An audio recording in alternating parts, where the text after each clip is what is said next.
मुंबईत 2 दिवसांपासून पडत असलेल्या पावसानं रेल्वे सेवा वाहतूक ठप्प झाली आहे। मुंबईतील विस्कळीत स्थितीवरून माजी महापौर किशोरी पेडणेकर यांनी आता सरकारवर टीकास्त्र डागलाय।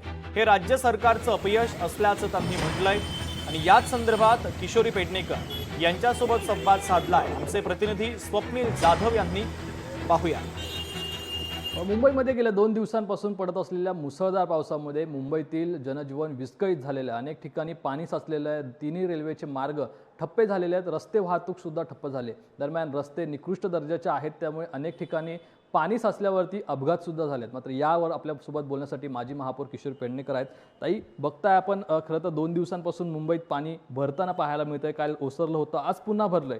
काय वाटतं तुम्हाला, मुंबई महानगरपालिकेचं पंप कुठेतरी कार्यान्वित करण्यात कमी पडलेत का? कुठे काही करण्यात कामं करण्यात कमी पडलेत का? नाही, मुळामध्ये ठिकठिकाणी पंप लागलेच पाहिजे आणि लावले जातात।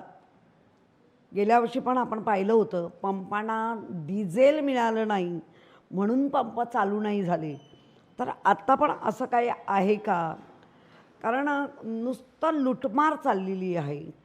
निकृष्ट दर्जाचे रस्ते हे सगळेच आता बोलत आहेत, तुम्ही तर म्हणतातच आहात, पण लोकही आता म्हणायला लागले खड्डे खड्डे खड्डे। आणि फक्त बोलाचा भात आणि बोलाची कडी उपमुख्यमंत्री करतायत।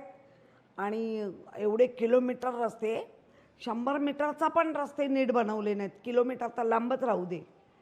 आणि सगळीकडे कॉन्क्रीटीकरण म्हणजे सिमेंट कॉन्क्रीट करणार।